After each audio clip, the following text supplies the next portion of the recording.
bit about your hearing loss and how it has impacted your life?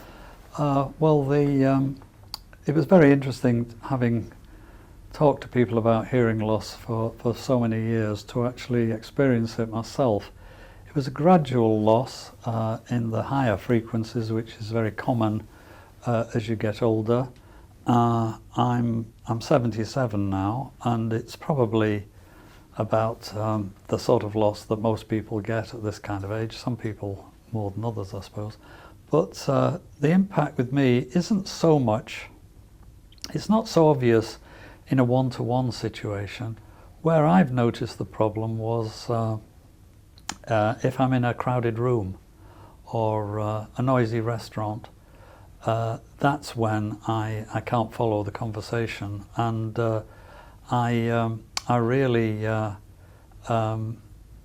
find that it's like almost as soon as I move into a noisy situation, I've suddenly got an awful lot more of a problem. In those kind of situations, do you usually use any like assistive devices? No, I've found actually not a bad idea, of course, but I find with the hearing aids in, they're sufficiently sophisticated to help me. I think you know, at some stage in the future I would have to consider that, but I think the hearing aids have improved their ability to operate in noise, and I've obviously got enough hearing left to so that the high frequencies can be boosted. But you know, I'm conscious of the fact that it will gradually get worse, and I'm sure that's a great idea in the future.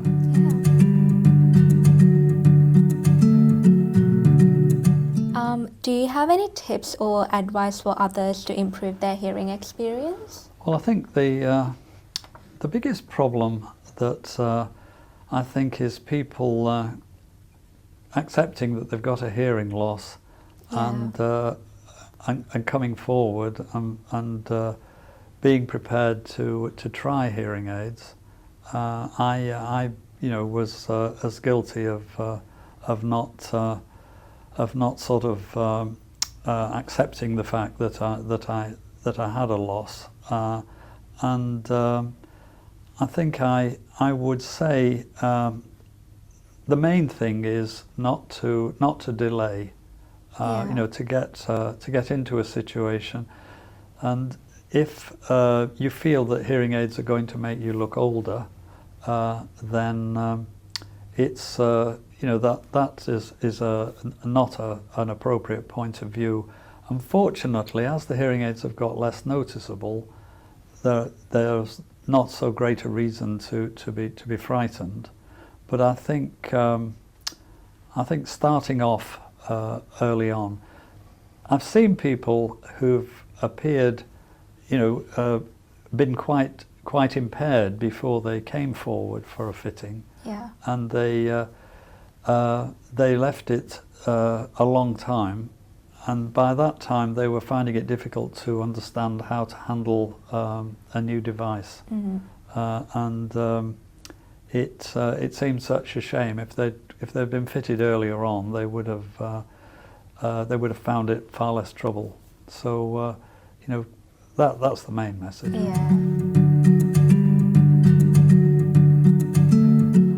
And what suggestions would you offer to hearing people to help support those with hearing loss in improving their hearing experience? I think the thing to do if you're involved with communicating with a hearing impaired person, it's very important to speak slowly and clearly, to be prepared to repeat yourself.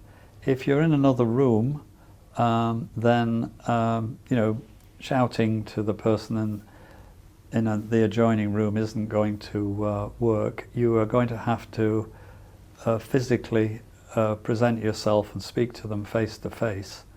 I think also if the person who is conversing with the hearing impaired person I think they really need to look at the face. I've had people complaining that partners were looking down at a device and weren't sort of making an effort. But I think that it can cut down a lot of frustration if an effort is made.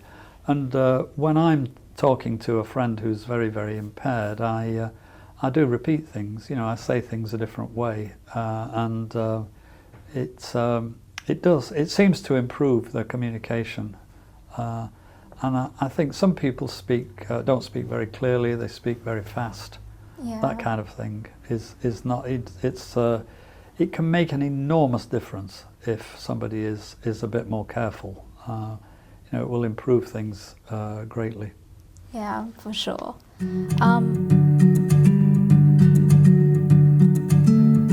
What key areas do you believe should be advocated for the better support individuals living with hearing loss? I think there's a need to for the people providing the services for the hearing impaired to understand that the device fitting the hearing aid is not the full answer. Yeah.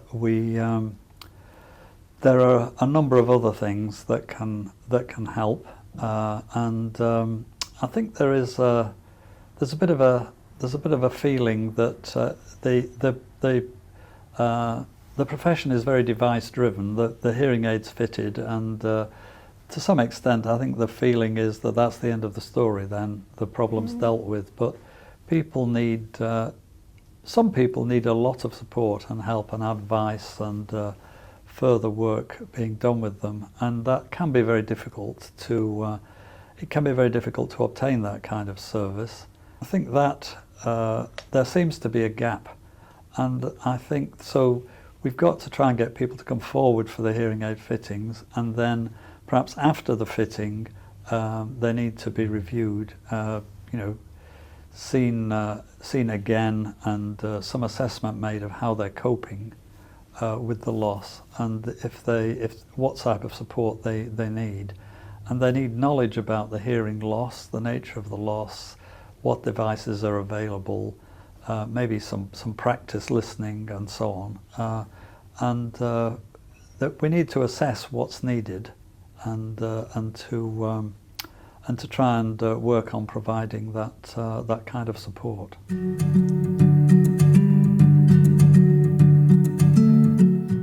Is there any other areas you want to talk about?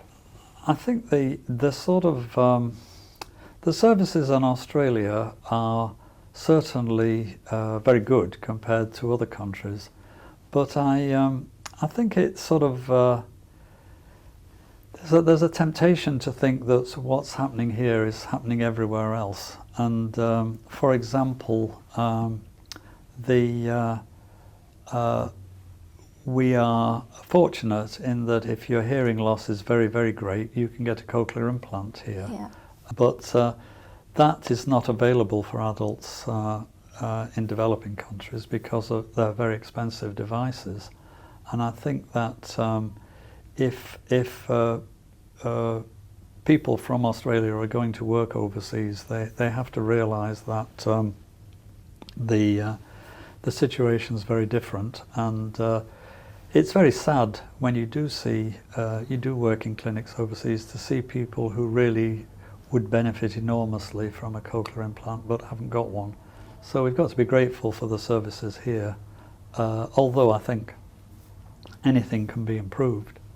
But I feel very sorry for some of the people that we see in clinics overseas who are struggling, and signing's useful in those countries, but of course in order to communicate effectively with sign you need other people who can sign, and it's such a different scene, but that sort of is just a personal interest perhaps, but I think this is a very good country to be in if you do have a hearing loss. Although, as I say, I am conscious that there are some gaps. Yeah, for sure. Thank you so much for today. I think I personally learned a lot, and I'm pretty sure everyone's going to learn a lot from today's interview. Thank you so much for talking to us about your experience today. It was a pleasure.